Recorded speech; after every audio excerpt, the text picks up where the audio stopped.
It is what's what going it on, is. Oh, Ollie, for Sorry. fuck's sake. Right,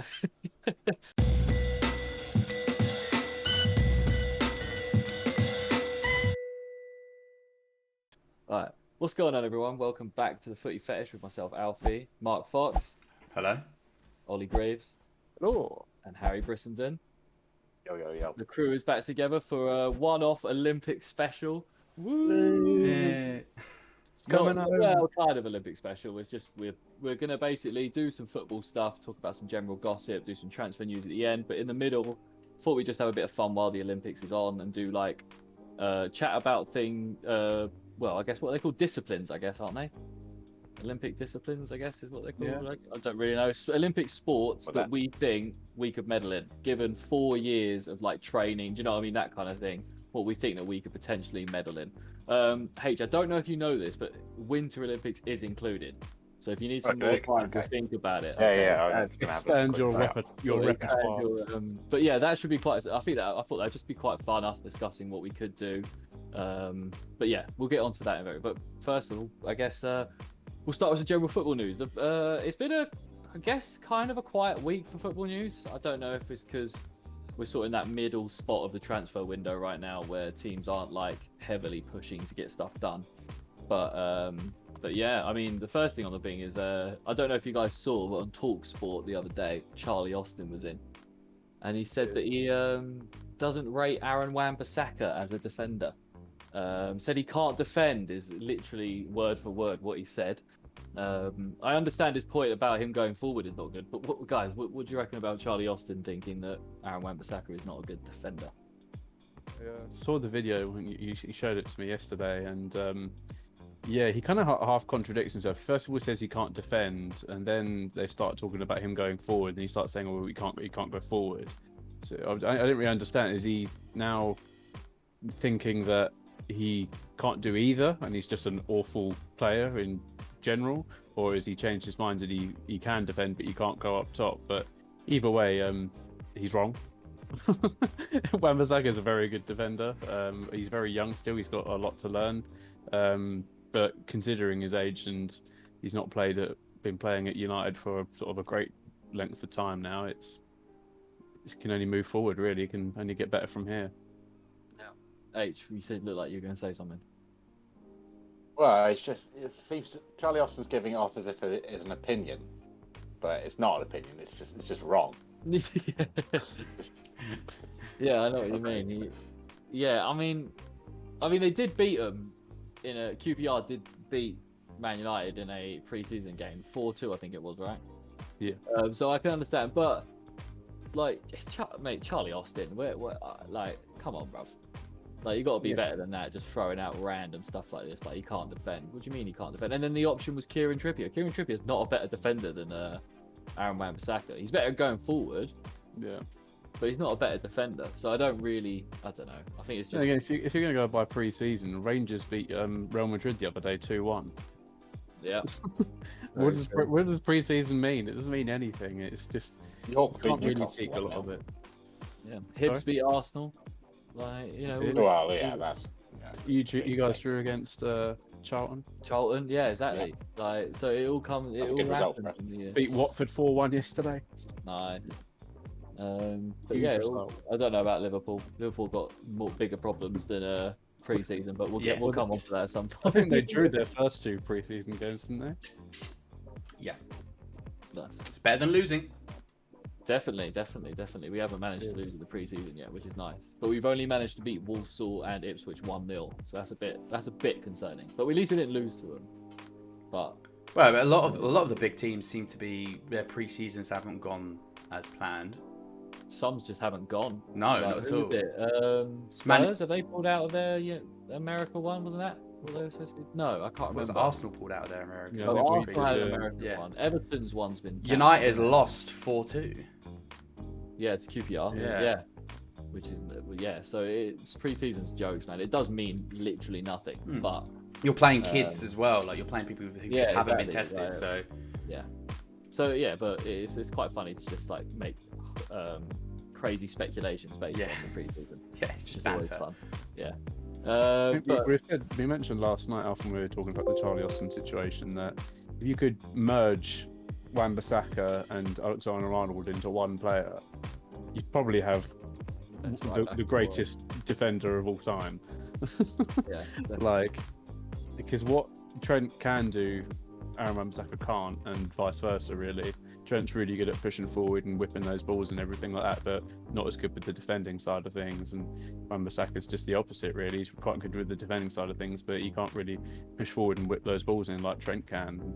There to have a little love child, that baby would be big. bloody good. Yeah, that Well, would be. yeah. Trent likes babies being involved, doesn't he? Likes pregnancies. Allegedly. Allegedly. One of them in there. Let's get on to the next topic, shall we? On to another kind of crazy thing. Wayne Rooney is having a terrible week, bro. Honestly, Rooney is having the worst. Got caught in 4K. Yeah, so he got caught, obviously, as we know, at was it a nightclub and then at some chick's house? He's basically, referred to it as a private party. Right, yeah. Obviously, was passed out with some younger girls. I think there's a picture of him maybe getting with one of them. I'm not sure. I think I've so, seen. yeah. Oh, there is one, yeah. Yeah. So. And Yeah, then, there is one. Yeah, there's one. And then after he tried to appeal that, the police have been like, "Nah, mate, it's you just caught slipping." Yeah, Yeah, he tried to report it for like blackmail or something, Yeah. but the police instantly dismissed it due to like the lack of evidence. Yeah. I saw I'm sorry to interrupt. I saw a message someone sent him with the picture and said, "Morning, Rooney. 10 grand, please. This goes to Colleen. Thanks, bye." I was like, "What? Jesus Christ! Damn. The audacity!" Oh. Okay, so yeah, I guess that is literally blackmail. But Lack of yeah, evidence. yeah.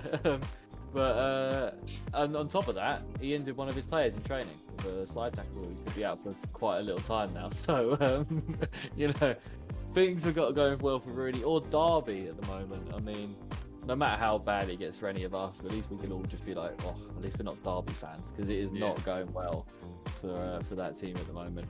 But what do we think of old Wayne? Is he going to get sacked? Is he? Probably not, I imagine. Probably not. No. Isn't he a player as well?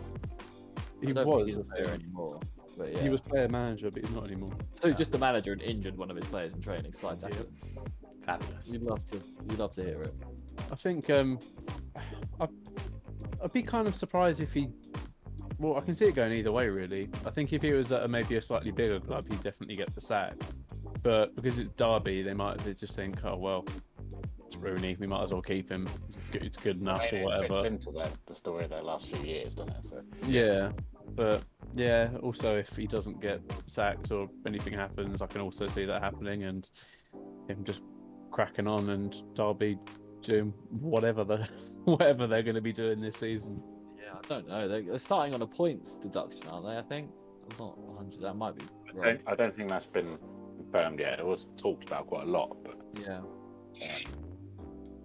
So yeah, they're gonna have a task on their hands anyway, regardless of what they're doing.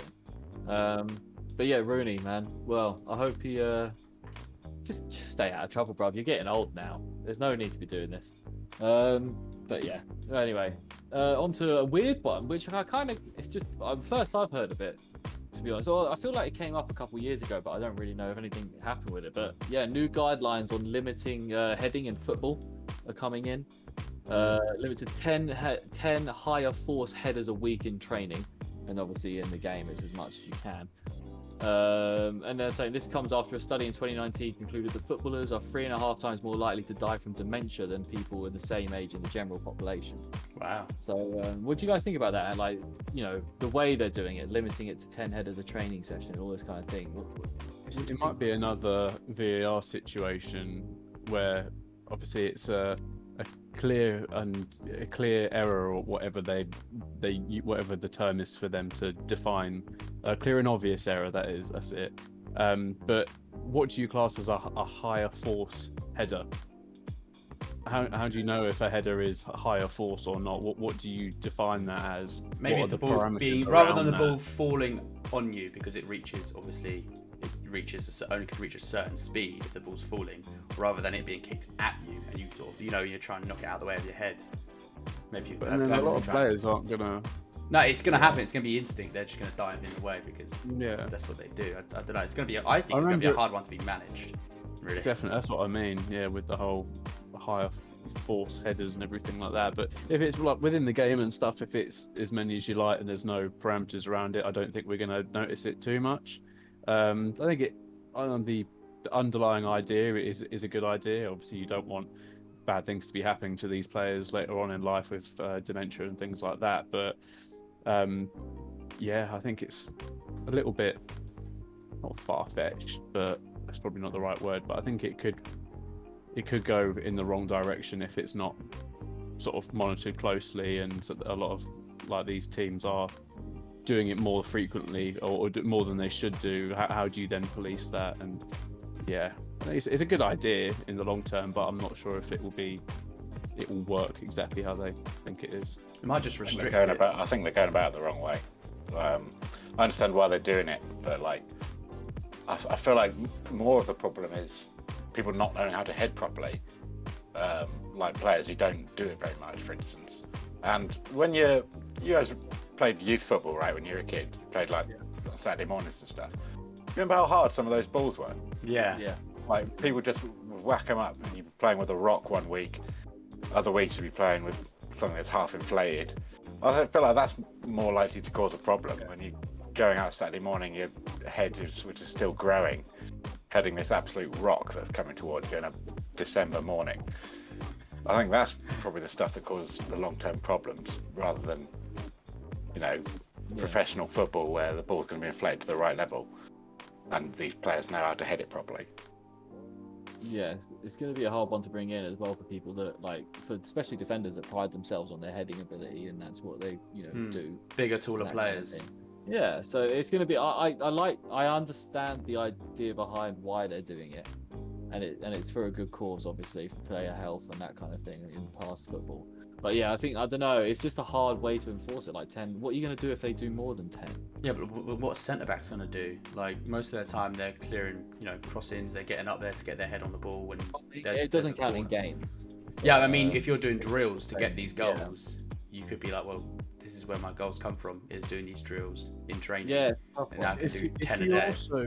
If you're also limiting their heading during training, where they could be working on their heading ability and making it better and safer, then potentially them doing it as much as they like in games could have a worse longer term effect. It's a bit like sort of, you're not using those muscles as often, you're not training them, you're not sort of tolerance kind of thing. Exactly, yeah, perfect word for it. Yeah, it might work out worse in the long run for it. And if you start with this, who's to say they might not go a step further in a couple of years' time?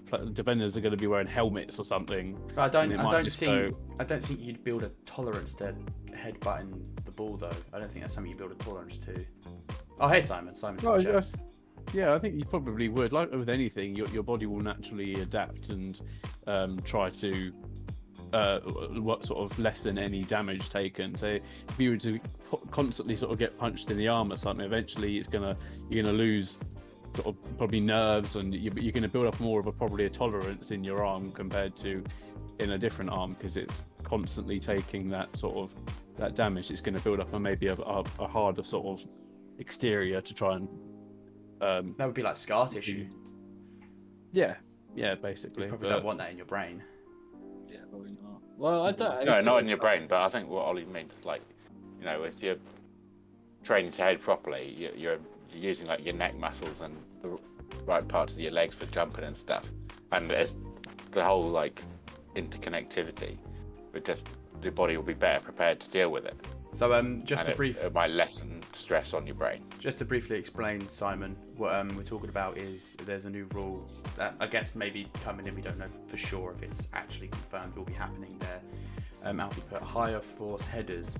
So new guidelines on limiting heading in football, limited to 10 higher force headers a week in training is what we're talking about. Basically, because there was a study that came out in 2019 saying that footballers are 3 times more likely to die from dementia than the general population at the same age.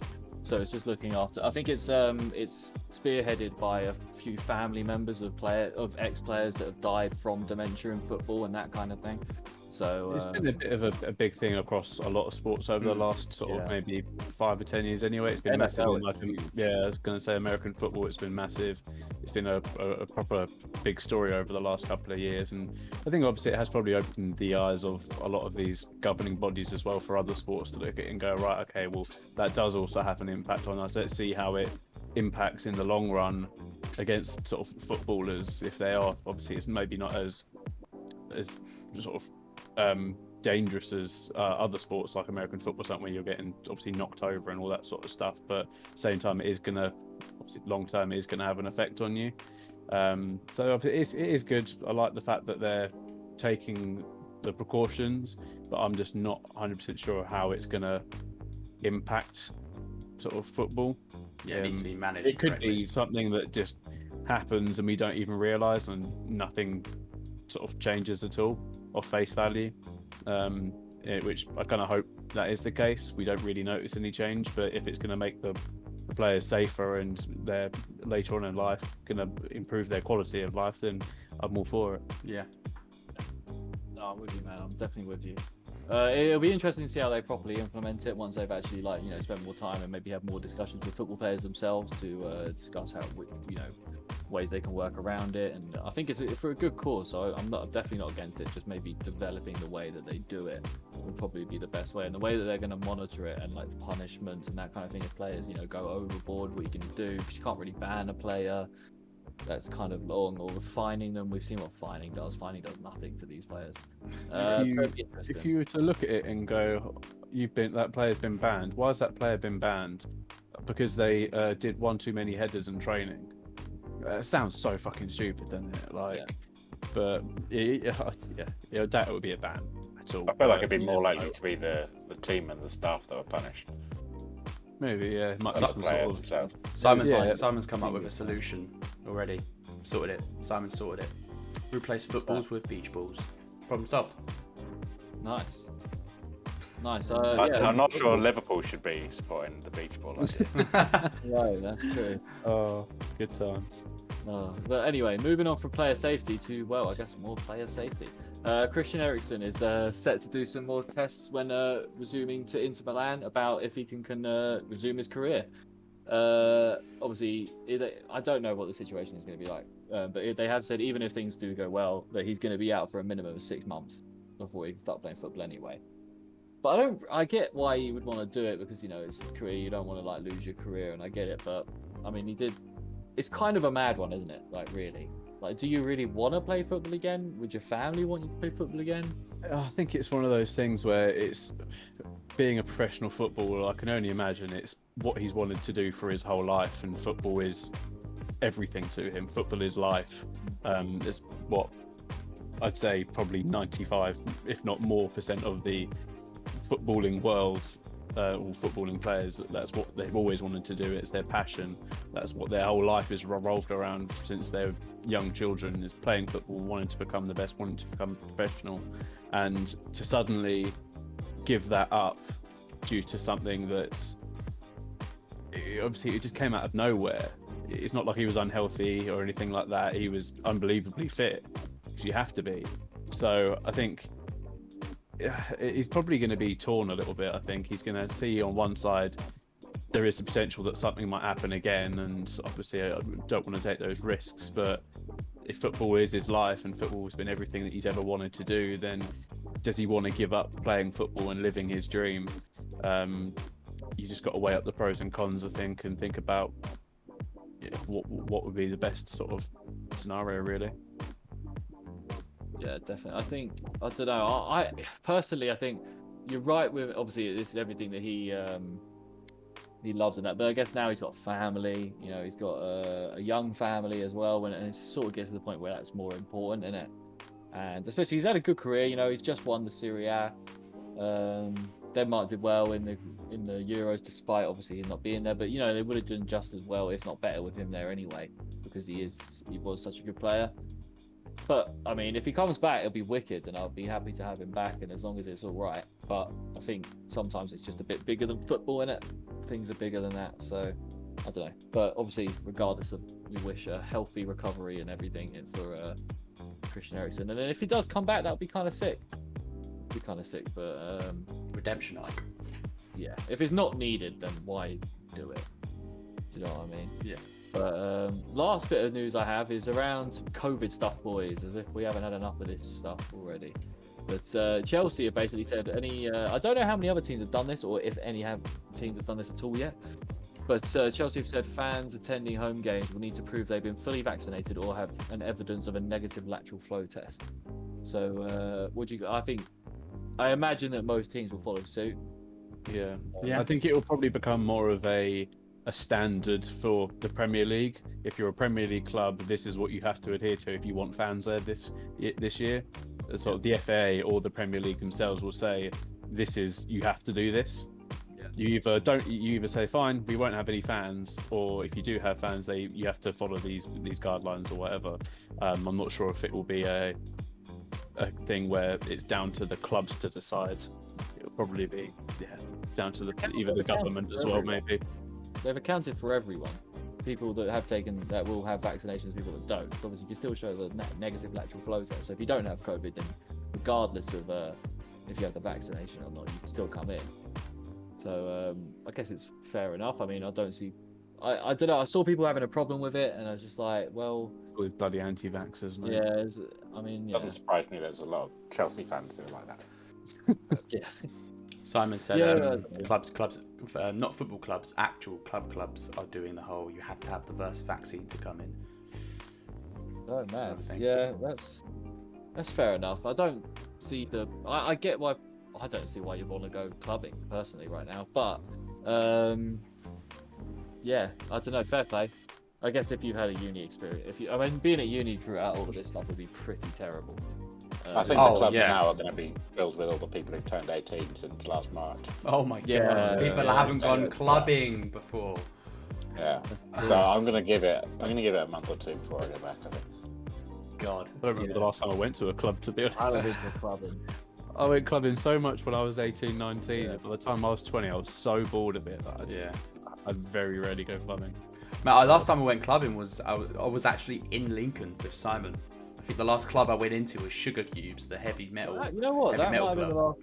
last time. That might have been the last time I got on clubbing when me and you went up to see Simon. Yeah, went out clubbing. Yeah, that might have been the last time I've been out. Yeah, Oh yeah, that metal club was sick. it's really good. Oh, Can't wait to go back. That club. Yeah, that was really good.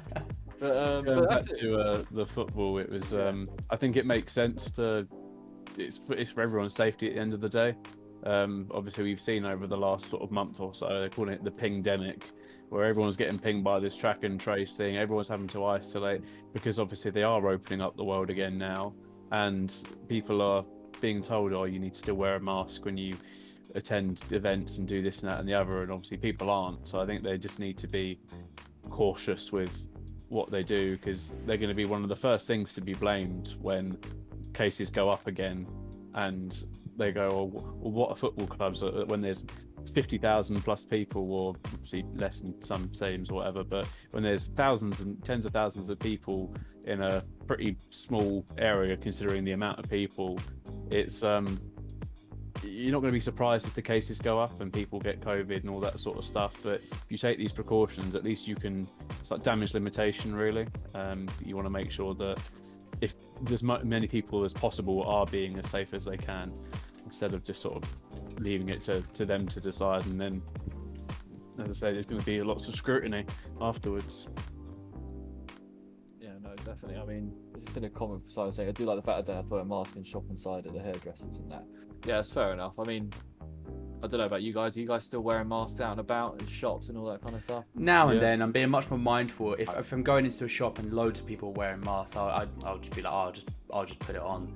And if a place is really busy, I'll put one on. But like, I'm not really too bothered, to be honest. Like, I'm going, if I'm like today, I went into at lunchtime, went to a cheeky bakery with just a couple of people from work. I just didn't bother to put my mask on because there was literally no one else in this bakery. So I think, take it as it comes. If you're gonna get on the bus, probably put a mask on. I think any public transport for me from now on, I will just mask up. I think public transport, especially in London, it's still actually a requirement to have a mask on and everything like that. Yeah. Transport for London have said, but for me, obviously I'm working from home at the moment. Obviously I'm going out sort of a couple times a week to see friends or whatever. But other than that, I'm popping to Tesco once a day. That's as much as I'm doing at the moment. So I'm still wearing a mask when I'm there, and I've only seen maybe a handful of people every time I go in that aren't wearing a mask, and it tends to obviously be teenagers and stuff like that aren't. So I think a lot of people, it's going to be a slow sort of phase out of the mask. It's not going to be what a lot of people thought it would be as soon as you hit this Freedom Day or whatever it was on 10 days ago now, that obviously everyone's just going to throw away their masks and you're not going to see them again. I think a lot of people are going to take a long time to progress and to finally feel more comfortable with obviously without wearing a mask again. But even still, I think it's never going to go back to exactly how it was with all the masks and everything. It's just going to have changed people's perspectives about obviously like social distancing as well. I think just going forward, I probably am going to keep my distance from people a little bit more. I'm not like I'm going to stand 2 meters away from everyone at all times or whatever, but I am going to be a little bit more cautious. Yeah, and I think obviously a lot of other people will be exactly the same. You kind of just seen now how quickly something like this can turn very bad, and it stopped the whole world for basically a year and a half. So COVID's frighteningly showed us how unhygienic we are as a race. Oh, yeah. And how disgusting we are. Because I mean, people moaning about having to use sanitizer and put their masks on and stuff. It's like, bro, there's a pandemic going on. Just do that. It's And fine. stupid. People just don't believe it was happening. Yeah. Have you ever seen the film Contagion? No, but I did hear about it. That when we went is to the pandemic. It's very similar to, well, it's basically COVID, but yeah, it's basically COVID. You can like see like the disease. So it's like, oh, someone like goes like that and wipes their nose, and then they'll touch a doorknob, and then obviously it goes onto the doorknob, and then someone else will touch it, and obviously it then just spreads, and it's like this whole, it's another pandemic really. You can actually see the virus though, and it is quite eye-opening for a lot of people. And the film became very popular at the beginning of the first lockdown, funnily enough. And I think that's what at the beginning of lockdown, to be fair. yeah. So it'd be quite interesting if you could see that sort of stuff, because I think it would make people a lot more vigilant. Yeah, no, definitely. Right, we're going off track. Let's get to the main topic of the podcast, which is basically we're going to go across and we're going to talk about Olympic events that we think, if we had 4 years to train, summer and winter, 4 years to train, that we think that we could potentially medal in. Now, if someone says one, you can't then say the same one, but you could put your argument forth and say, oh, I think I could medal in that too. But I think we should. Oh, Mark, you had a question. Go ahead. I saw the hand raised. Can I go first? What's my question? You can go first. Okay, fine. You can go first.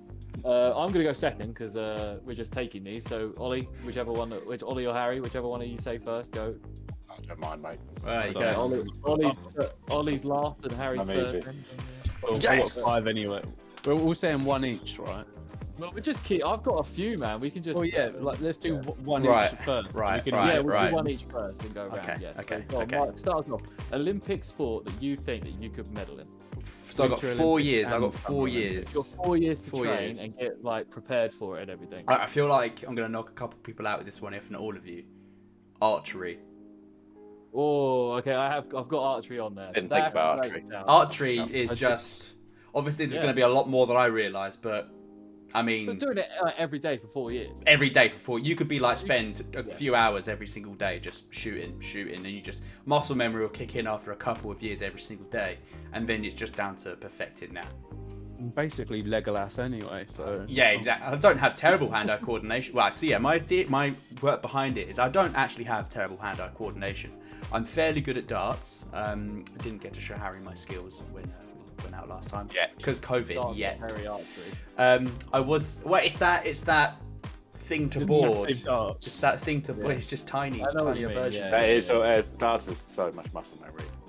It is just keep going. I'd also Simon said anything throwing for Mark. Dude has a cannon for an arm. My backup was javelin as well. For 4 years, if I threw, Okay. it was javelin. But my main one for darts was darts. My main one for archery was the hand-eye coordination thing I'm good at. Right. And I did do a darts tournament with a team of people. We did out of 1,000, we did come 10th, which is not bad.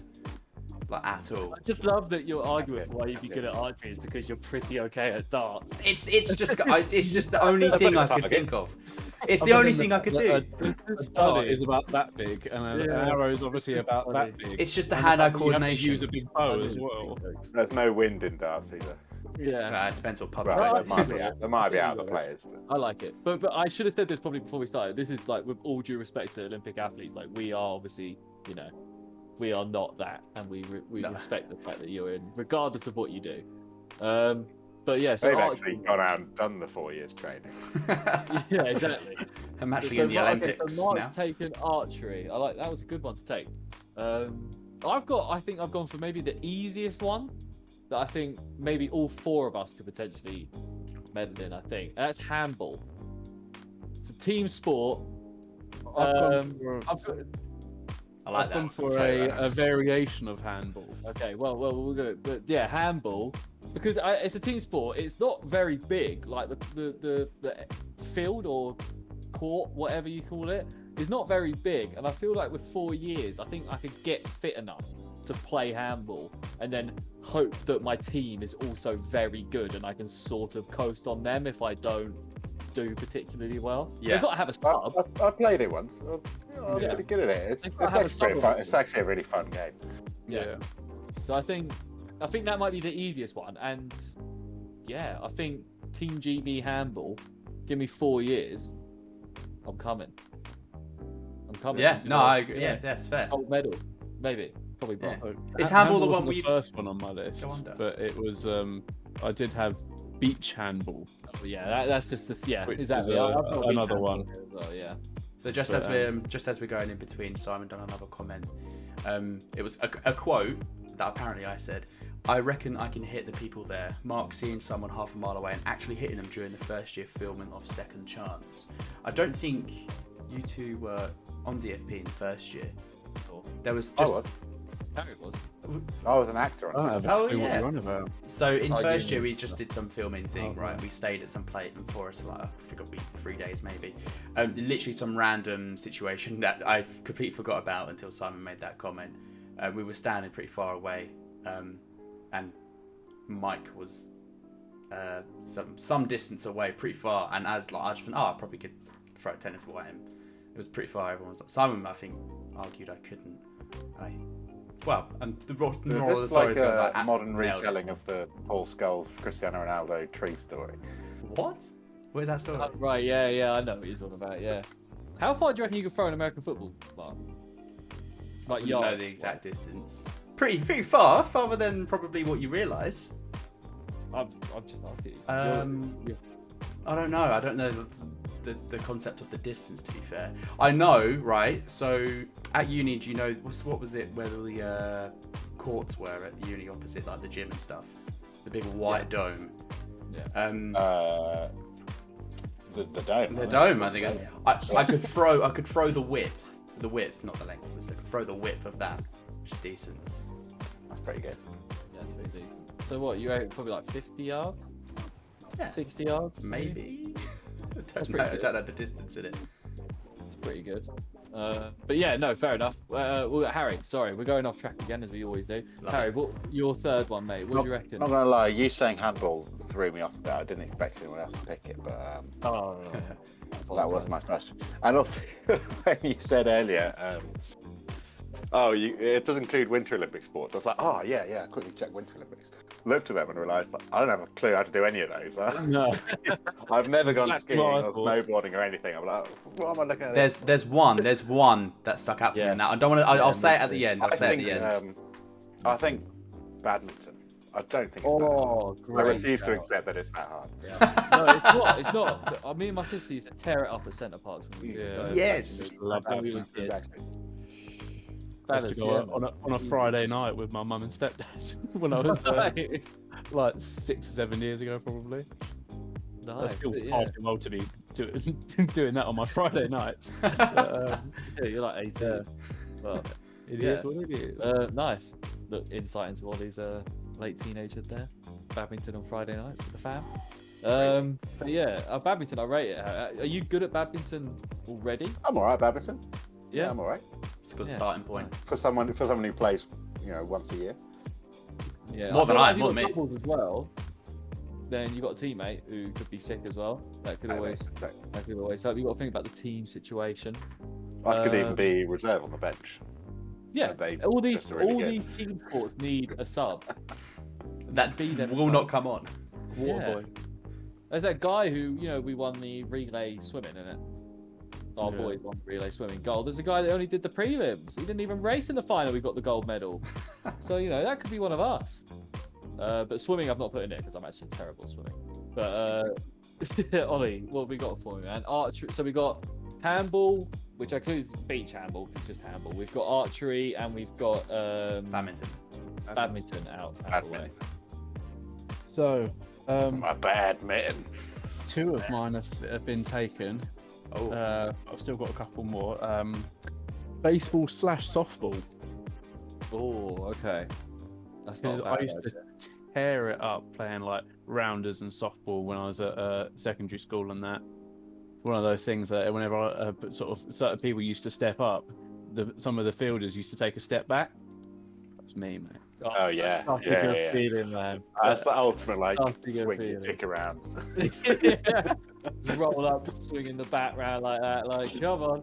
Literally, but yeah, no, I used to love playing that sort of game, and yeah, I don't think my hand-eye coordination's too bad.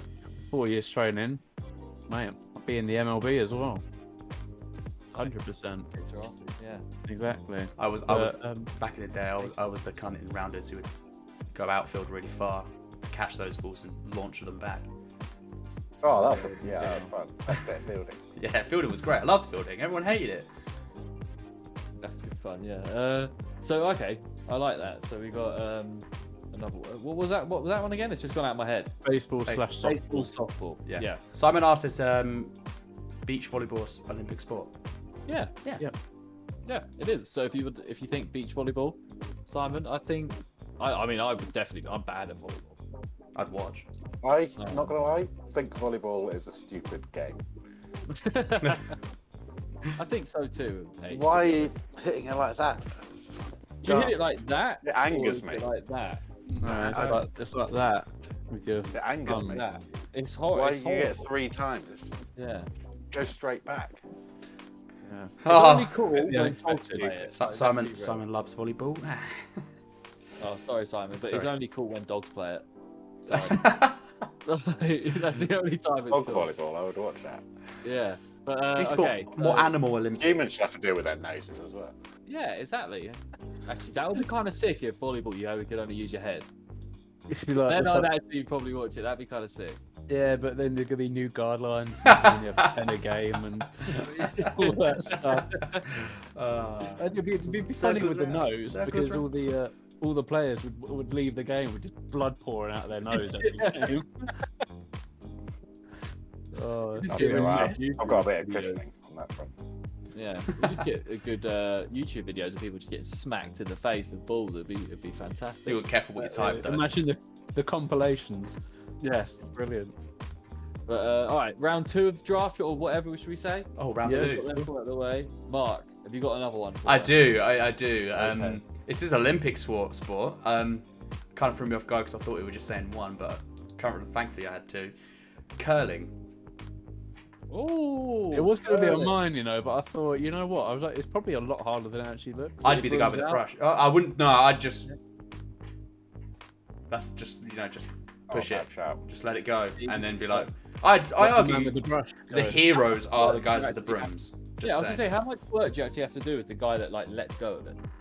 You just got to You get do that have to get the- speed. You got to and line it aim. up good. perfectly and then just let it go. Graceful. Drunk Yeah, curling you would got be to get the fun. right weight on it and everything like True, that. you do need to be like. Simon said flexible. drunk Crazy. curling would be fun. That'd be fucking hard if you were drunk. Yeah, it'd be I horrible. can't ice skate saber, let alone. They don't use. Do they use? They don't use skates. In They curling, use. do they? I think Nah, they use those. nah. They use special They've got shoes. like special shoes that do basically they? are quite slippery. Yeah. Okay. Well, they've got like enough grip on it that you can walk on it without falling over and everything. But you've got, I think the tips of the where your toes are and stuff. It's got like a slippery kind of plate. What So if, when you are obviously going, you can kind of when you see him at the end, where they're kind of knelt down, but they're all sliding across the ice. Kind of like a They let reverse, go. like Yeah. Healy. Yeah, basically. Someone rolling with Heelys. Nice skate Healy. I want to do curling now. We need to get down a curling club, boys. I don't know if that's something, but Oh, the old man one with the bowling. Junior bowling. Bowls, yeah, it's a little bit different though. Yeah. Yeah, but Oh, nice. curling, that's a great shout. It's another team sport as well, so you can always depend on teammates. Backup curler. Exactly. I've got a Winter Olympics one, and it's bobsleigh, I was just thinking that. because that guy in the middle does nothing. If you're Push, second jump or in. third, all you got to Yeah. do is get the timing right and then know the turns. Exactly. Like, You ain't got to Like, steer, and you ain't got right. to have the risk of falling out the back. it's super easy. The Jamaicans did it with not much preparation. They We did. can do it. Exactly. There's a Uh, film. Medal, though. Huh? He got a lucky egg though. Yeah, all of mine have gone on the fact that I can rely on my teammates to actually win the goal. I missed that. I missed that as well. Incredible reference. I This said they man got a knows cool running. lucky egg though. Oh, nice. I've got a sneeze stuck in my nose right now. Sanka, you're dead. Oh man. Yeah, man. Yeah. Yeah. So Great. bobsleigh, I think you can even get the gold in bobsleigh. Because you just got to count on the fact that the rest of your teammates are sick. The guy at the front and the back have got to be sick, and then me and the other guy in the middle have just got to be able to do the timings. Just I curl up think- into a very small ball and lean Easy. side to side. Easy. bobsleigh, yeah. I just need a week. Wouldn't even need the 4 years. Just let me, just got to get the timing. Give me a week. Give me my 2 Weetabix in the morning and half an hour's preparation. Yeah, I think we could all medal in bobsleigh. Yeah. No, we'll be the team. One's just popped into my head. I don't know if it's really a sport or not, but it's in the Olympics. Skeet shooting. I was Yeah. going I to think say shooting. If you're doing that for every day for 4 years, yeah, I you think could you'd be Olympic racing by the standard. end. Yeah, I had archery / shooting on mine. Hey. Nice. But they are technically 2 separate sports, but You're like clay pigeon. Yeah, that's the skeet's Yeah, like that. skeet. You just shoot the little disc, don't you? In skeet Yeah. shooting. Yeah. I got another one for you, boys. I don't know if hang you on, got. sunshine. Well, I thought we were just discussing now that we've gone on to like shooting and stuff like that. Go on, Ollie. Give us I one. had surfing. Oh, I don't know about Oh, that. that's 4 years prep, mate. Right, I'm yeah. there. I went when I was down to Oh, Cornwall don't when I know was about like that. 7. You're gonna go to Cornwall Oh. for 4 years every weekend or something. Oh, no, just if Did you have a I'm skateboard, partaking in the. Did I have a skateboard? Yeah. Little bits when I was younger, but not Well, any so time. that in the last might help. That might help 15 you with years. surfing. If you had No, that. I went down to Cornwall to St Ives when I was about 7 and learnt to surf for a week, so I've got all the prep I need. That- 4 years. You won me over there. You won me over, Exactly. I'll back it. Exactly, you got to back it, mate. I don't know enough to challenge him. Oh, man. That doesn't sound right, but I'll train every day for 4 years. I'll be there. Right. Where is the next Olympics? This one you actually have to do because we don't. it'll only actually only be 3 years until next Olympics. True. Well, the Olympics Time's after running that. out. Simon said, "What about water polo? Yeah. Is that Water is polo. that what is water polo? Is that the one on the horses? It's basically no. Dodge Oh, it's on polo. seahorses. It's It's on seahorses, bro. yeah. It's basically handball in a swimming pool. Oh, Yeah. really? It's knackering. It is Yeah, knackering. it is very knackering. It is. Yeah. Yeah, it's like handball. Water in a polo. pool. Maybe on holiday somewhere. What in is Spain. what is that one called where you're on a horse and you got? It's just polo. Polo. Oh Not right, water okay, you can polo. see my confusion there. Yeah. Well. The next Olympics is in Paris, 2024. Oh wow, shit. polo you meant? Yeah, And then yeah. it's like Brisbane after that, isn't it? I think so. Anyway. Maybe. I've got Meal. I've got one, and it really depends on if you have to land or not. And it's ski jumping. Oh, I think you probably think you do have to land. it's terrifying. Yeah, but I think I could fully send it once and go pretty far. Do you know what I Once mean? you win the gold. Yeah, exactly. Like I think if I had 4 years FFA. training, I could maybe land, but I reckon I could just send myself off that thing with them skis. Do the lean forward. And just think land. Yeah. Stick the landing. Yeah. If you don't have to land, I could definitely. You don't have to land, you just die. Yeah. Ski jump is, I think it just like Eddie the Eagle vibe. Nice. Yeah, and the only other one I've got is fencing, because I think fencing is actually like just timing. What do you think? And yeah, I think fencing would be kind of easy. I think fencing you could get into Olympic stands in 4 years, solidly training every day. I know people that do fencing. Yeah, well, we know someone that's Team Yeah. GB fencing, and Do we? Oh, Do you? I'm not sure if he's proper Team GB, but he's done a lot of stuff for Wales and for GB, but not, I don't think he ever did Olympics. yeah, I mean, piece of piss, innit? Yeah, really. It's just There's. poking each other with little bits of metal, isn't it? Right, Fencing things need to be sharper to make it more interesting. Though. bear with me on Yeah, this exactly. one. Bear with you. Fencing with proper swords. Yeah, I got one. I don't know. I'm on the like official. Well, I don't know if you can see. No, you can't. It's fucking shit. I'm on the Olympic page, and I'm on all like looking at all the Olympics. Breaking is one. breakdancing. Yeah, breakdancing. Yeah. 4 years, I could do that. Oh yeah, but can you Yeah, still? but Like, it's You been a could. long time. The rest of us couldn't. When I was younger and way more Yeah. physically fit, I did. It was what I did. Yeah. Just putting it out there, I could. You could have Yeah, been 4 there, years. You're a good dancer. Shout out to Mark for his dancing skills. Yeah, we you could have been there, Mark, if you carried Yeah. on. My body is a bit old now, Simon, but 4 years of intense training, I can get my my body back up to where it should be. Be fine. Can you do windmill? I used to. I probably can't do now. It takes a lot of like momentum. Yeah, fair. It's tough. It's tough. But I could do it. I could do it. I could Okay. do some small breakdancing moves still that don't require much energy. All right, yeah. I'll give it yeah, because I know you got your dancing background. But I've got one more on my list. okay, one more. Football. Football. No, football. Oh, I'm already good enough to make Break it. your legs. Football. I would break my legs. So Simon. it's Futsal. basically, yeah, futsal. It's basically just indoor football, really, on a smaller kind of pitch. It's basically all about skill. handball-sized pitch, but you don't use your hands; you use your feet still. That's what they play in the streets of like South America. Like it's all about skills and stuff. Which is why Yeah, there's so mate. many like Ronaldinho. technical favelas. South American players, Oh, sick. like man. Neymar and shit. They grew up I playing reckon futsal. I reckon we'd all of us would be good enough to win to medal in that. So, As a footy Absolutely. fetish. Football, yeah, futsal. No, I back myself in the football more than the futsal. Like a five-a-side. just- Simon and goal. just be able to ping it from anywhere. The pitch is small enough. It hit it hard enough, mate. And Do you remember that legend like inside football they used to do? Masters football, I think, used to call That it. was- I saw remember it. the I Disney- literally saw a post about it earlier today. Bring it saying, back. Bring back Master Football. That was so sick. I remember was. that. It does yeah. need to come back, to be fair. Oh, that was so sick. Right, so that's our Olympic chat. That's all we're doing for the Olympics for the rest of the Olympic special. Yeah, Done. Best basically. time. Yeah, that This is was, how cool we are. Yeah. Woo. But, Before we you know, move on, quickly though, big up Team GB for what they've done so far. Though we have yeah, done we have some good gold medals so Big up far. Tom Bailey finally getting a gold. Yeah, and the rest of us. Absolutely goofing it in the rowing though. Oh yeah, Silver in a triathlon, I think. Or bronze. Silver or bronze. yeah. Not Is easy. silver in Taekwondo yeah. Yes. or judo or something? I can't remember. Yeah, but like big up. Yeah, we've been smashing it so far. I think we had the best start we've ever had at Olympics. I think at some. Yeah, by this stage in the Olympics, we've never had more medals than we currently do. So big up. We've got. But we're still like we've got fourth or we've got fifth. proper ones. We got proper medals swimming. Like they're Diving, proper. Yeah. Well, the Oh, guy who did breaststroke, he's undefeated. Adam Peaty. Yeah, boy. undefeated.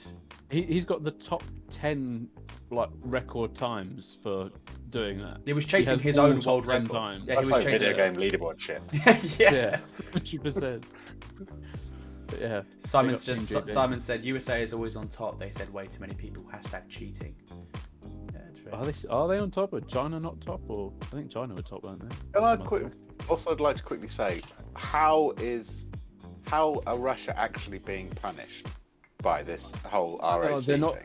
They're not representing Russia. They're representing Well, that must something be that so is annoying basically for just the Russia. athletes. It's Oh, happening- and it's like happening the with a commentators lot are of still sport. calling them Russia. Yeah, man. Oh, we can't hear our national anthem. Damn, I still got a gold medal. Yeah, well, they're going that's the Russian stupid. athlete Dmitry Zekov or whatever. So they're still calling them Russian and everything. They're not going. Was that a from made the- up name? Or... It was Yeah, Apparently it's if the they most qualify- Russian name I could think of. Oh, Simon If just they sent qualify us. for the World Cup, they won't be able to play as Russia, apparently. Simon just No, sent us It applies to football as well. the leadings. Oh, First is China with 15 gold, 7 silver, 9 bronze, 31 total. Japan 15, 4, 6, 25 total. United States 14, 14, 10, 38 in total. ROC, which is Russia, 8, 11, 9, 28 in total. And then GB in 6th, 5, 7, 6, 18 in total. Obviously Yeah, gold, fair. silver, bronze. Yeah. Not bad, that's 6. I'll take 6. The triathlon, yeah, definitely. The triathlon we got was Alex Yee came second in the men's triathlon. There was a woman, something Brown. She got second or third. Bermuda got their first ever gold. Yeah, that's nuts. Fun fact for you about that Alex Yee kid though, he's from Lewisham and he's a Palace fan. There's a photo of him as a kid running like a thing in a Palace shirt. So big up, Automatically love a fan. to see it.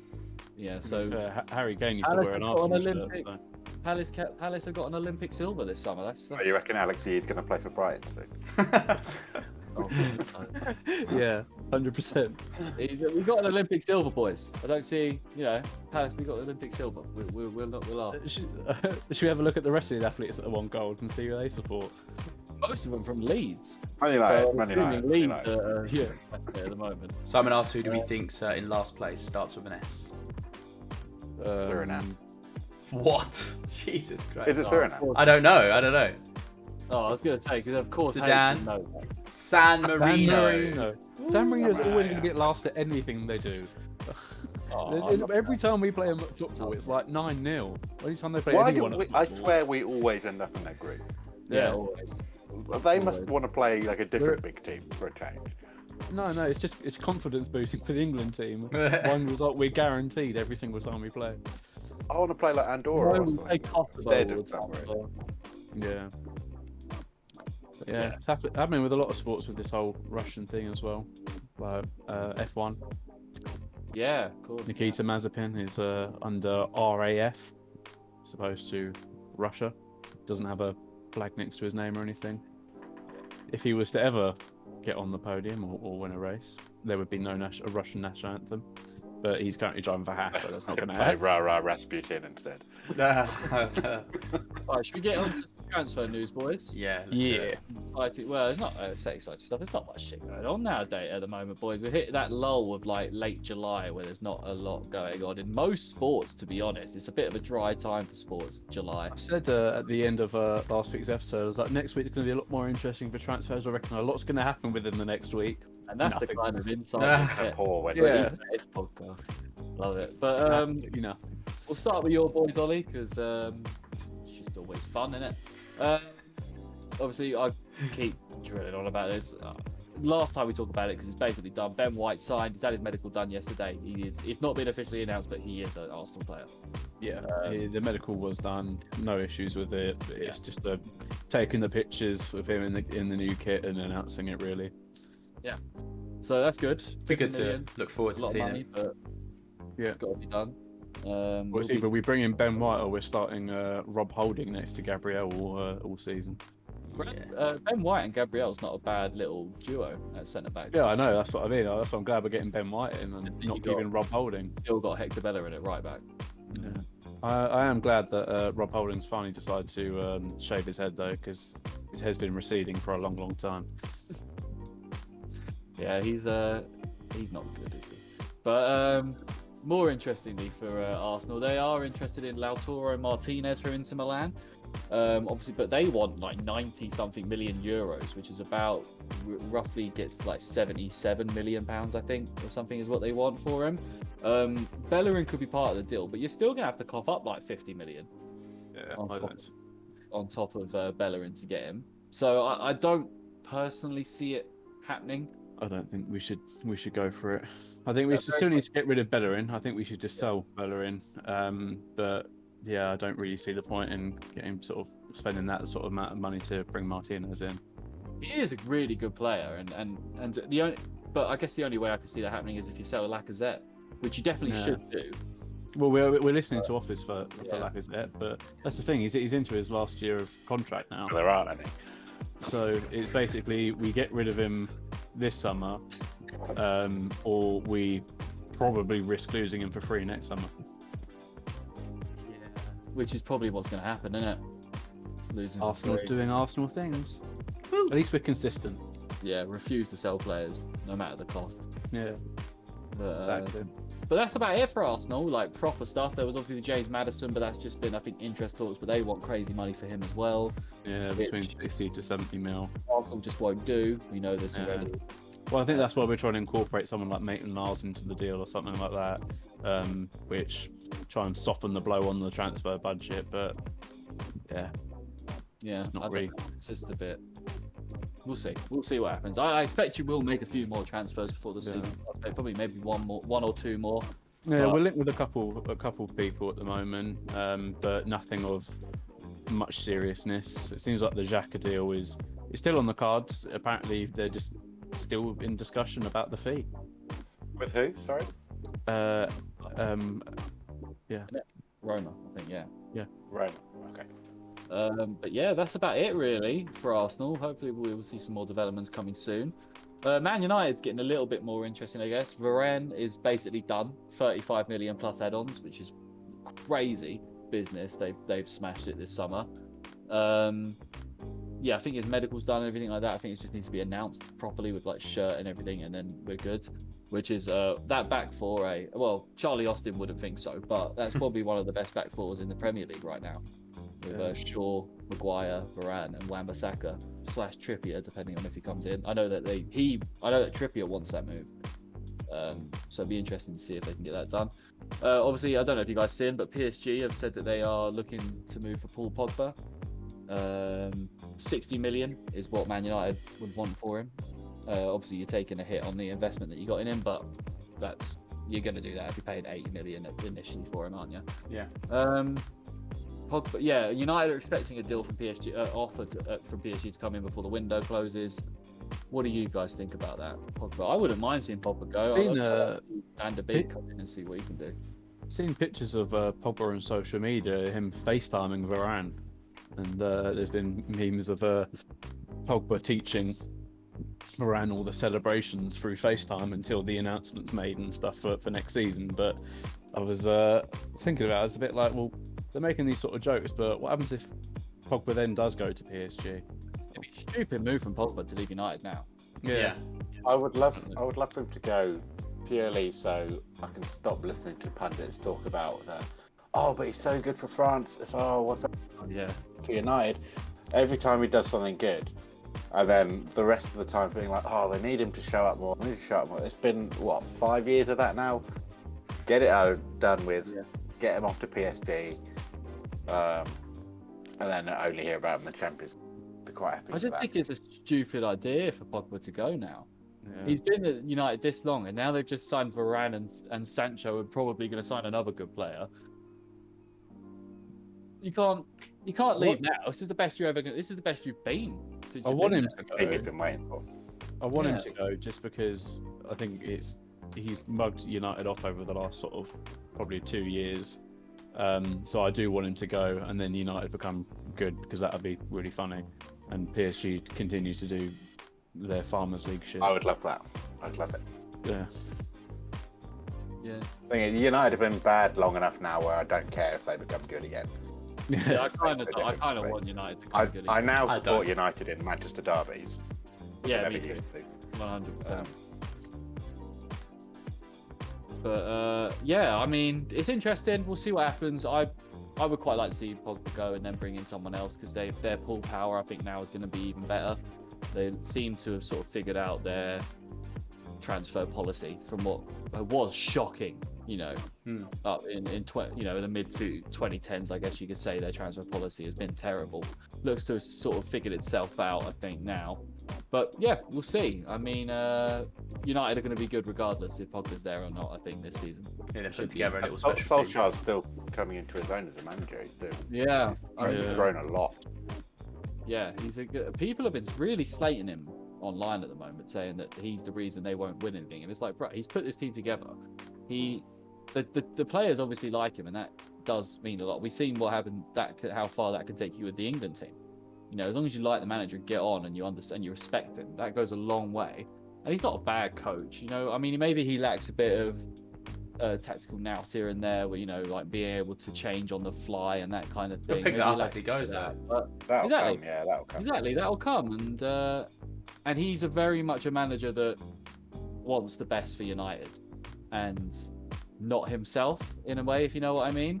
So, I think it would be stupid for United to get rid of Ollie or anything like that, especially now. But, They've been in a lot worse positions with Ole. So I think to get rid of him now would just be like, well, get rid of him now when he's actually doing quite well. Yeah. And Yeah, finished. because they not lost getting rid of him themselves previous. under like Van Gaal and stuff. They lost who they were. In the club, you could tell the culture had changed from obviously having Ferguson for so long.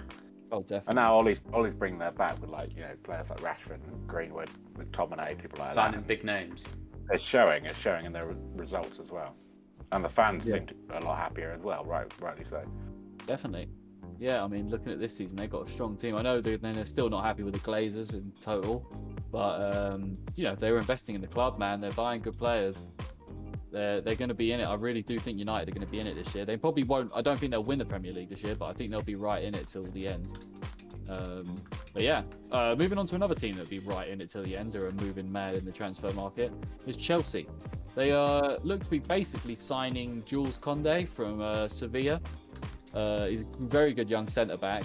It will see Kurt Zouma and Cash go the other way, which I think is a good move for Kurt Zouma, get into the La Liga for Sevilla, who have finished back-to-back years in fourth in the La Liga. It's a great move for him. He could definitely tear it up over there, and then maybe get a move to a bigger team in another league. But yeah, I mean, this is the same guy that was supposed to go to, well, Tottenham had offered Davison Sanchez and 25 million for him. Sevilla accepted it, and then Koundé turned the deal down, rejected the move because he didn't want to go play for Tottenham. He wanted to play for a Champions League team and wanted to stay at Sevilla. A week later, he's accepted, and he's very excited. It's reported to be joining Chelsea. They've just got to get the deal over the line, which is obviously, I put in the thing, it's basically Willian 2.0. Chelsea signing another player so another team don't get him, which is fantastic shithousery. But yeah, I mean, do you guys know much about Jules Koundé? Obviously, he played in the Europa League final last year. He was pretty decent, won it with Sevilla against United. It was Villarreal. Villarreal. Oh no, sorry. Villarreal played in the season before. Sorry, it was the season before that. But yeah, I mean, I don't know much about him, but obviously it makes sense. People obviously talking quite a lot about the fact that he turned down Tottenham because he wanted to stay and obviously do Champions League with Sevilla. But then obviously Chelsea come knocking. Why would you say no? Obviously he doesn't have a massive chance of winning the Champions League with Sevilla, but Chelsea are currently Champions League champions. Which is what he wants.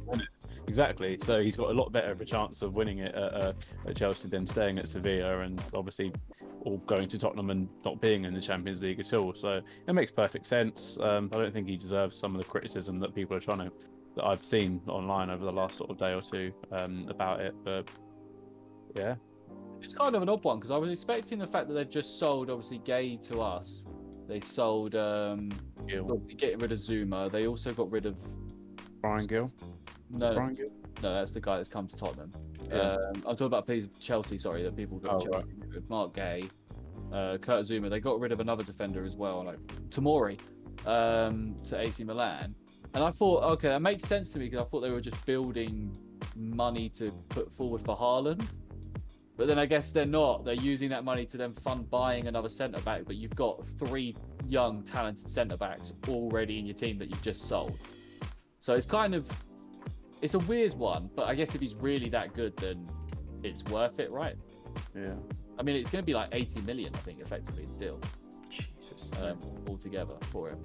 So, yeah, I don't know. It's an interesting one. But another, even more interesting, was what I thought of the transfer is that Tuchel has said that Loftus-Cheek is in his plan for next season to be playing in the team and that kind of thing, which is fantastic for him. would be Take great. him long Great little box-to-box midfielder for him. Was fantastic when he played for us, but it's just if he can Stay fit. if he can stay fit and keep it together. He's very injury prone. Very injury prone. Chelsea might be letting. Well, they're listening to offers for Tammy Abraham in the region of 30 to 40 mil. Yeah, I've heard it's more likely 40. Yeah. Well, obviously Arsenal were interested, I think. They Yeah, can they get rid wanted of to someone loan. like I saw that Arsenal wanted to loan him for this season, but that's not what Chelsea want to do. no. Well, he just needs to get off the Chelsea books now. Yeah. He's just been kind He of should go West Ham. yeah. He's just been Such a thrown good around the move. place. Arsenal would be a good move for him. Would be really a good move for him. But West Ham would also be pretty good. Yeah. But yeah, Chelsea, they're just doing bits, man. Maybe still going for Haaland, who knows? Yeah. Lewandowski The interview with Haaland when he was asked about the price tag. No.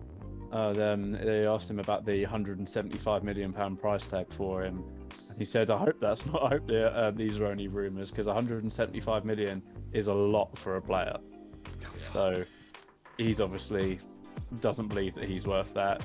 I generally don't think he's worth 175 million. Maybe he's a trying good to lower his player, price to attract more clubs. Maybe. Maybe I doubt it, but like, Yeah. But yeah, he's clearly doesn't think he's worth that, which I'm glad he's being honest. He's not worth 175 mil. I don't think there's anyone out there that really is worth 175 at the moment. regardless of what La Liga release clauses would have you believe. Yeah. Yeah, very true. But yeah, Chelsea, that's what they're doing. City, they're still on the hunt for Grealish and Harry Kane. They really do want to sell Harry Kane, and Levy has green-lit it, but only to the tune of 160 million. And just City have just said they have no intention of spending that kind of money. Like, That's it's fair. nuts. And that's fair enough. And like they've also said they're ready to make Grealish a City player. They're set to make a 75 million bid this week. But it is believed that Villa are waiting for that 100 million. Basically, that's their. Didn't they offer him 200k a week?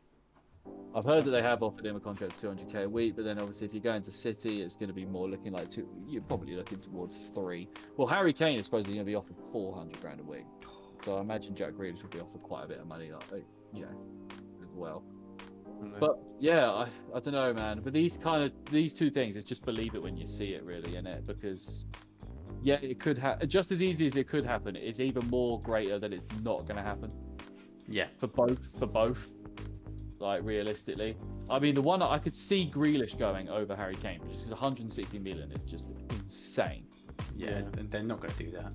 But I could We've see said for a few weeks now that I think Grealish is the more realistic option this year, and then potentially Harry Kane next year if they can sort out some sort of agreement. I think obviously with the fans coming back and everything, obviously clubs are going to be bringing in more money this year than they were last year and everything like that. So maybe the transfer market is going to be in a slightly better place next year, where a team like City probably maybe would be looking to, well, more open to spending that amount of money compared to this year, where they've obviously had to take quite a big financial impact.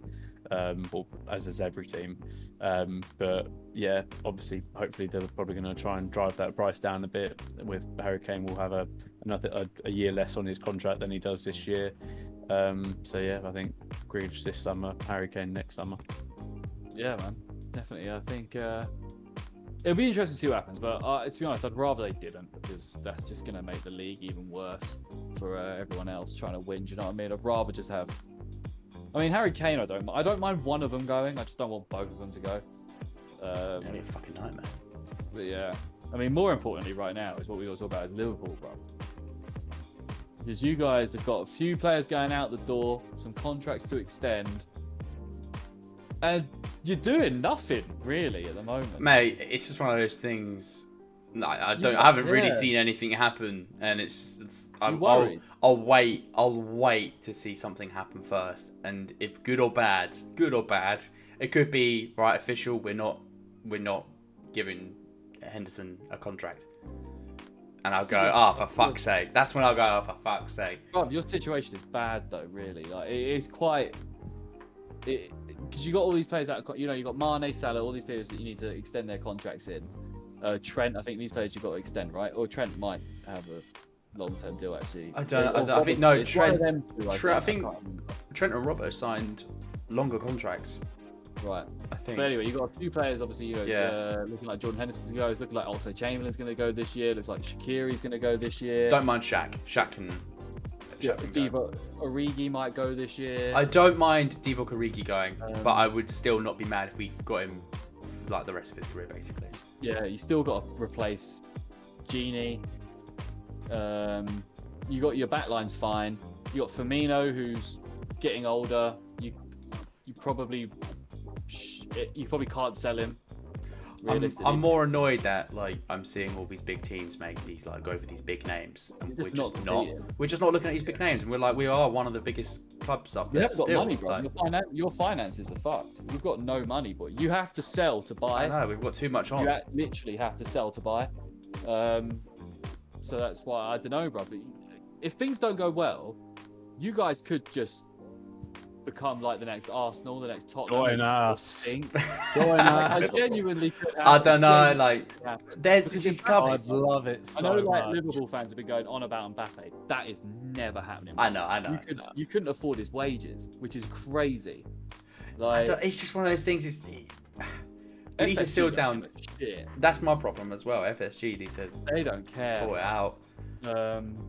I've seen they want Adama Traore. That wouldn't be bad. I wouldn't be annoyed at that. Wouldn't be bad, but then again, you need a Firmino replacement, not a winger Well, replacement. Jota is there, but I wouldn't say he's a Firmino replacement. No, Because he's way more focused on that goal, whereas Firmino is more of like, the set player. He feeds the wingers, he tracks back a bit, and he sort of organises that. He connects the mid to the front almost. Where Jota he'll power through. He wants to go straight forward. I wonder if you should have sold Mane this year. I wonder that too. Splashed out, just gone. Fuck it. Just get either one of Mane or Salah. Yeah, and then start rebuilding. We did it with Coutinho. Yeah. We banged it. We banged out 142 million for Coutinho to Barcelona, and then we got like Van Dijk and got other couple players, and we were fucking rolling. Now it's a bit because you can't lose Henderson and Oxlade Chamberlain if you've already lost Genie Wijnaldum. Your midfield is so thin then. Yeah, 100%. Then we got players like Curtis Jones, like who is a talent, but he's not well seasoned at all. Selling Coutinho is what won you the title, and I think it could do it again if you sold a Salah or a Mane. You got to sell Mane, man. You got to sell Mane. Well, clearly something is happening. No, not at all.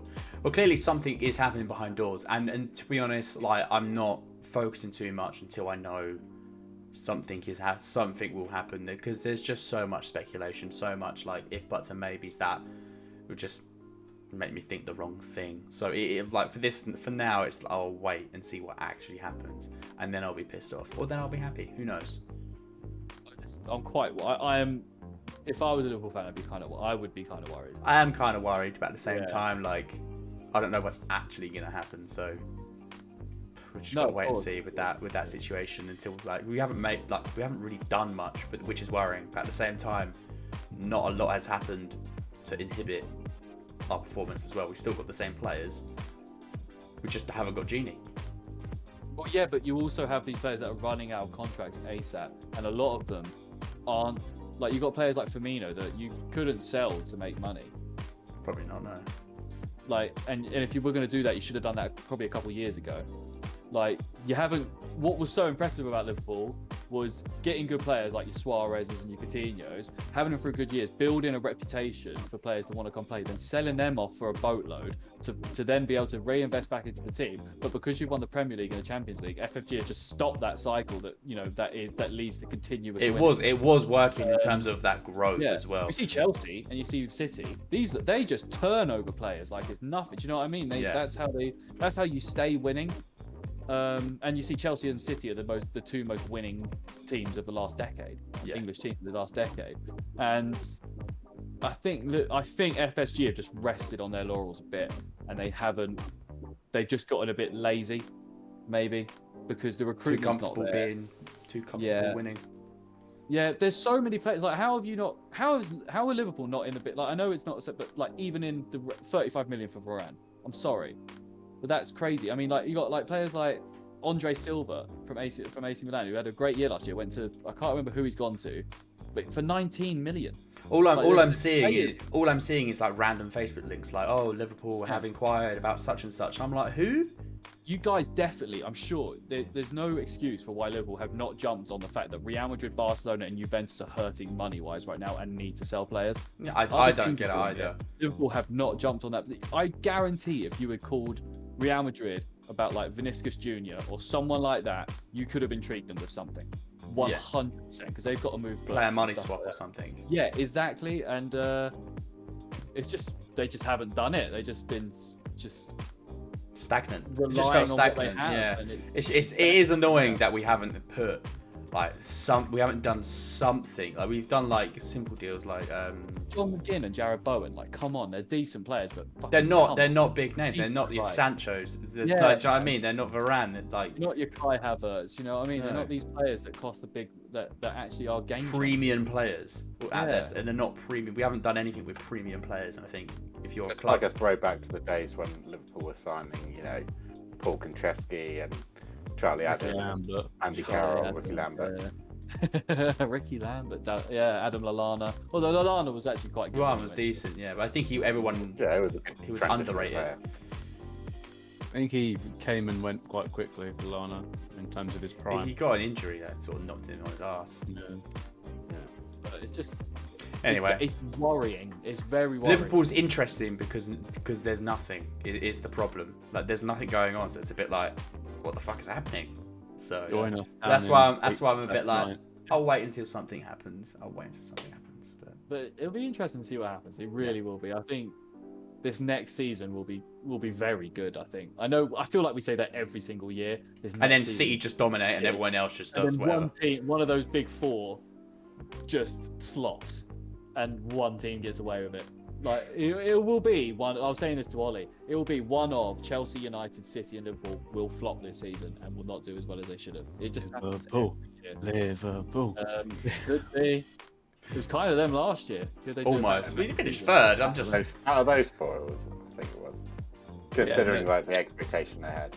Yeah, and the fact that Chelsea still came fourth, but obviously won Champions League. Hmm. Just before we move on, I just want to go slightly back to City. Alf, you mentioned yesterday about City offering Edison a 7-year contract. Was it? That I just thought I'd bring that up quick because that is a pretty mad contract. You don't see 7-year contracts these days. But he's a keeper. I think it's a bit different, isn't it? He's a keeper, and he is bloody good. Like, yeah, 100%. But I think it's 7 years because a long time. Very long time. He's probably just happy, comfortable, knows what he's doing. Is one of those players who will go, look, if a better player comes in, they can start. I'll finish my career here. Run out of money. He's like, I'm on him fucking shitload, mate. Like, it's fine. I'll sit on the bench. Something not to worry about, innit? Put on the back burner. You don't have to worry about it. Yeah, and then you just got, you're not. Yeah. How old is he? He is actually, he's 27. So by the time his contract runs out, he'll be 34. That's still pretty decent for a keeper. He's still got a few more years in him after that, anyway. Yeah. So sure. I've raised keepers go till mid to late 30s anyway. A lot of them. Yeah. Unless you're Van der Sar, who didn't get good till he was like 35, and then became like one of the best keepers. No, he was always good. He just wasn't playing in England. Okay, yes, that's better. But he played his best football when he was like over 35, and he played for Man United between like 30 and 42, or 35 and 42, or whatever it was. He just smashed it. But also, let's move on to a team that is smashing it in the transfer window, boys. It's your own Crystal Palace. We're making moves. We have to make moves because we have got no players, but we are making moves. We've just signed. Obviously, we signed one of your lads, Michael Olise, for 8 million. You signed Olise? Oh, yeah. He's so good. He's so good with the team. He's a fucking baller. Yeah, we signed Olise. We signed for 8 million, Mark. We signed him for 8 million. I'm going to enjoy watching him. Next. Yeah, we signed Mark Gay from Chelsea for about 20, I think, all in together, which is another young centre-back. And then we just signed Joachim Andersen for about, I think it was 15 million from Lyon. And today, it's not officially been reported yet, but it is signed and done. We've got Conor Gallagher on loan from Chelsea for the season. And we expect there should be another defender, another winger, and a striker coming in. Is what Jesus. Palace is on the back. Go on, Palace. So- Big up Steve Parish. Big up. Yeah, Steve Parish is doing good. A lot of what now comes in, I think, is probably going to be more loan deals as opposed to signings. Because Well, I think you guys have spent for Palace's budget. I think you've probably spent a fair amount of it already. 50 million. We have Yeah. apparently 80 million is what he said. is Okay. what we need to spend. So we have 30 million left. So I think we'll have 2 more signings and maybe a loan out of that. Spend it on a striker. But yeah, I think we've offered 15 million for Odsonne Edouard from Celtic, but they want more closer to 20. So I don't know if anything. I haven't heard of a 20 million bid being put forward, but I would take it. I would definitely bid 20 million for him. I'm loving this. But the only problem is I'm a bit worried about.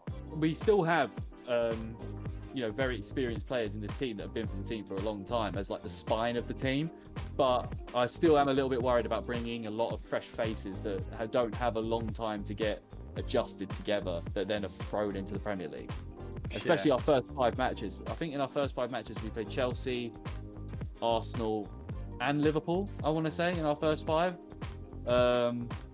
So we're going to have a tough start, and I really do believe we are going to be in the relegation battle. If we get relegated, that is still something different. But I'm a mixture of excited and anxious. I'm not going to lie, boys, because it could go really well. It could go tits up. But we are signing good young players that, if worse comes to worse, we can flip them for a hell of a lot more if they play well. Yeah. I think it's going to be really interesting to watch Palace next season. Yeah. I think you're going to get some now. You're going to get some interesting young football. ballers coming. Yeah. Like exciting. You have a players. You're spunky like team. out here, man. Yeah. I think, regardless of what happens, I think you're going to enjoy next season as a Palace fan. Just to watch, to watch a new team come into it. Yeah, it's going to be interesting because we've got potentially 2 new starting centre backs here. A starting centre midfielder. We've got Olise, who's got a slight knock, so I don't think he's start. But we knew that when we bought him, so I'm thinking he probably won't play for the first 3-4 weeks. You've got Eze, who's already out of a boot, walking around doing water recovery and stuff like that from his Achilles injury, which no one had said. He should still be in a boot is what by the timetable people had when he had the initial injury. So that's looking up. He's not wearing a boot, he's walking around normal and stuff like that.